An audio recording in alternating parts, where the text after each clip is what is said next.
Adesta Fidelis is a Christmas hymn most of us would know by the more common English name, O Come All Ye Faithful.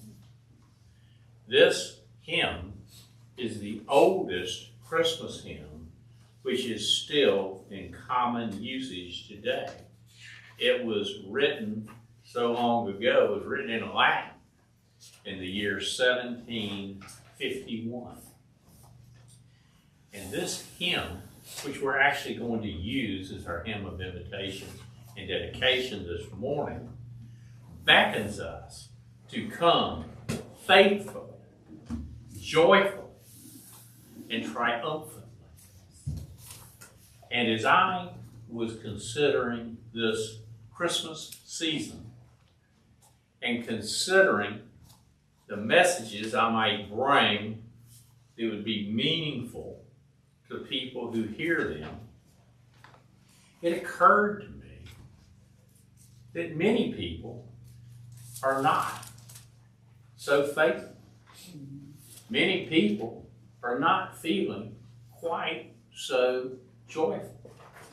Many people are not feeling very triumphant.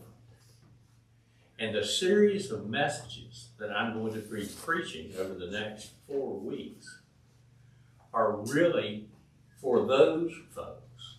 And if that is you today, if you do not have the surety in the life you're living that you want to have, I want you to consider these messages carefully, because that is the hope of this Christmas season. There is hope for those of us who are weak and those of us who are unstable, unsteady in our faith.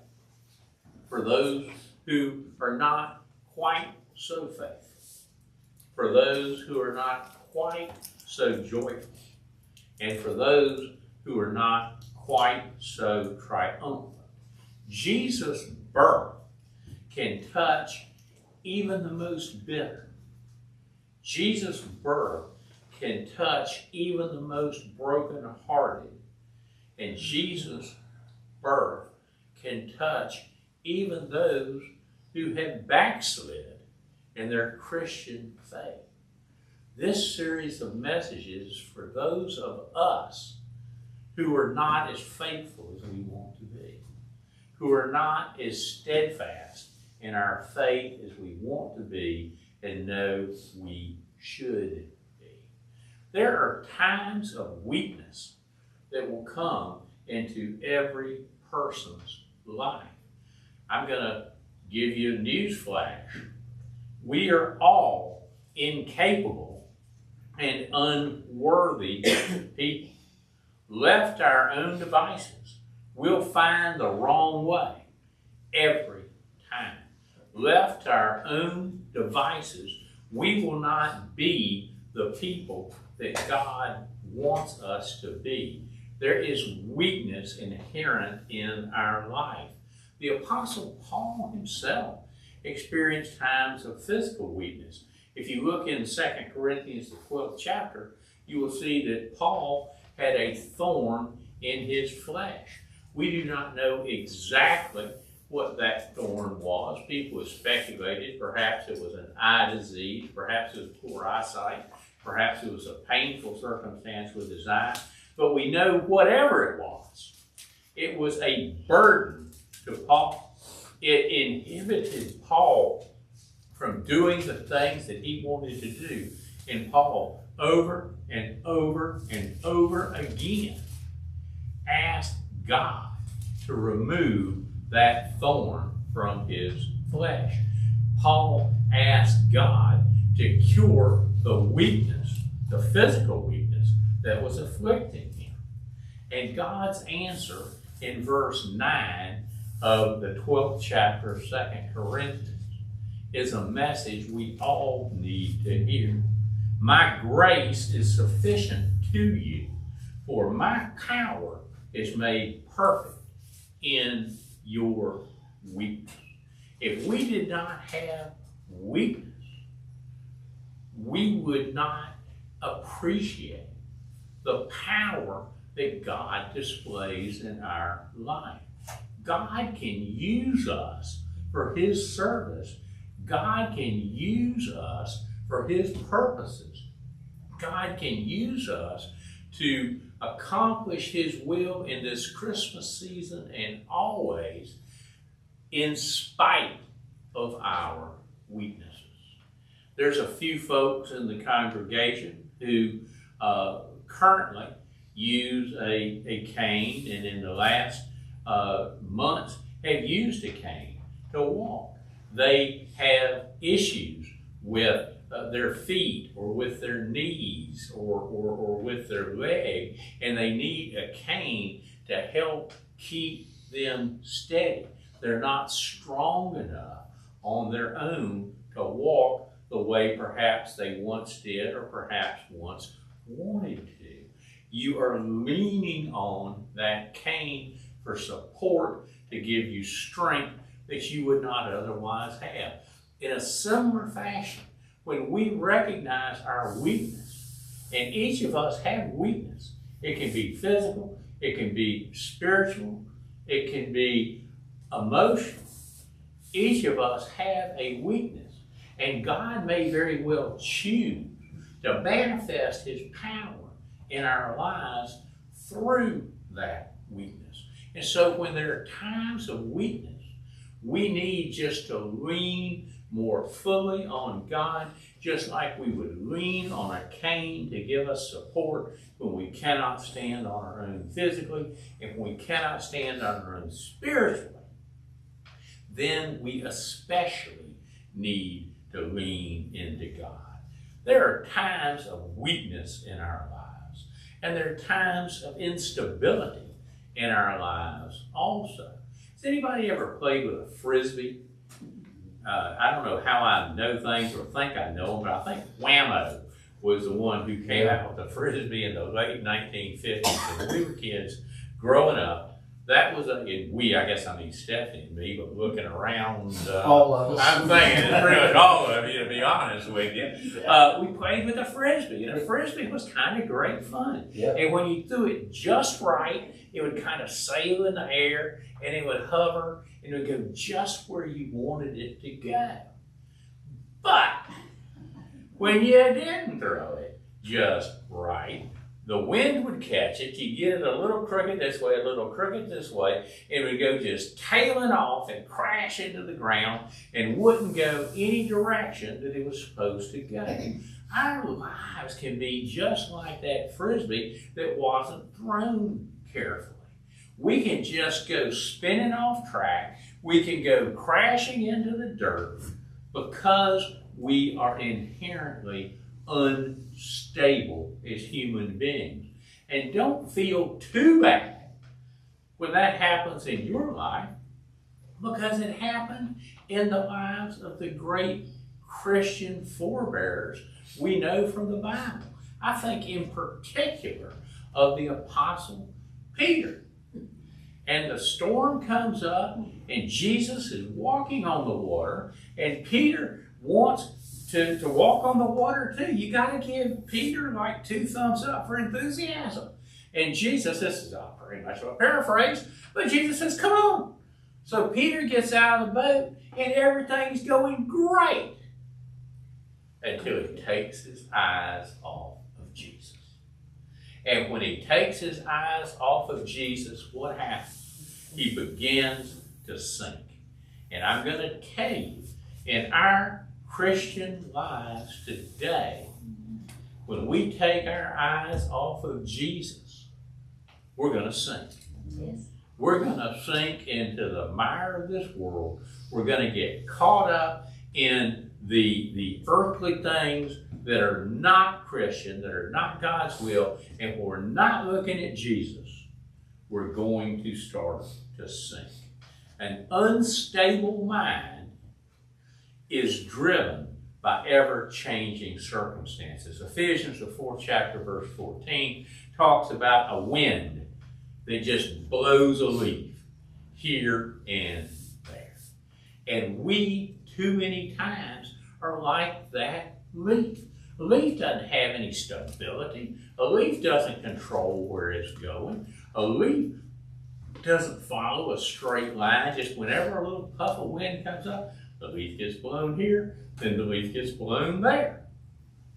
A leaf is unstable, and our lives can be unstable also.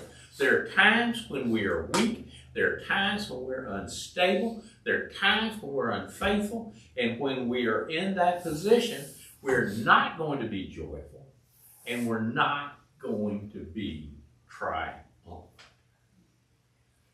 It'd be a pretty depressing message if I said, okay, let's take out your books and sing. If that was the end of the message, it would be bad news indeed. The good news is that is not the end of the message, because Christ's birth gives hope to the weak, and Christ's birth gives hope to the unstable. Today is the first day of what we refer to as the Advent season. And for the 4 weeks leading up to the day we call Christmas, we're going to focus on each of the characteristics of the Advent season. And this first week is hope. For those of you who were in Sunday school this morning, we studied a lesson of hope. And hope is the result of Jesus' death. Jesus' death too, but Jesus' birth first gives hope to those of us who are weak and who are unstable. Listen to this, and if you don't hear anything else I say, try to hear and remember this. Jesus came so that the weak and the unstable might become faithful. We're not going to become faithful on our own. We don't have that ability. But because Jesus came, because Jesus lived, because Jesus died for our sins, when we lean on Jesus, we can become faithful. Think of the verses that Stuart read for us this morning. Jesus, in his very nature, is God. Jesus was the Lord of the universe. Everything that was created by him and for him. And without him, nothing was made that has been made. We think of people that have power. You know, we might think of an elected official, or in older times we might think of a king, or we might think of a conqueror or somebody like that. Jesus is Lord of the universe. Jesus is master of everything. And we who are weak have a friend who is Lord of the universe. Growing up, did you have a friend that was just better at something than you were? It wasn't hard for me to find people like that, because I wasn't all that good at much of anything. But they could take the burden off of you. They could back you up. They could handle the things you could not handle. Jesus is the best friend we can ever have. He will help those of us who are weak. We who are unstable have a friend in Jesus who was born in our likeness. Again, the 7th verse that was read by Spencer this morning. Jesus, although he was God, although Jesus was Lord of the universe, he made himself nothing by taking on the very nature of a servant, being made in human likeness. Jesus was born of a virgin, just like any other baby is born. Jesus wasn't like any other baby that's ever been, but he was born in the same way. Think of the sacrifice that would have taken. We might get uncomfortable if our electricity goes off. for a few hours, or if our water doesn't work, or we have a flat tire on our car, or something like that that afflicts us all. Think what Jesus left, the glories of heaven, where he was Lord of all, to come to earth and be born as a squalling baby, not in a manger. Jesus was not born in a manger. Jesus was laid in a manger after he was born. In the olden town of Bethlehem. Talk about instability. Jesus gave up control of everything to have control of nothing. And he did that for us. We have a friend who was born in our likeness. But that friend was an overcomer. Jesus overcame the world. One of my favorite verses, John 16:33. In this world you will have troubles, but fear not, for I have overcome the world. Jesus came so that we might become faithful. Jesus came so that we might become joy. And Jesus came so that we might become triumph. And as we commence this Christmas season, let's just burn those words into our heart. And let's remember them as we stand and as we sing. Our hymn of invitation and dedication is number 89, verses 1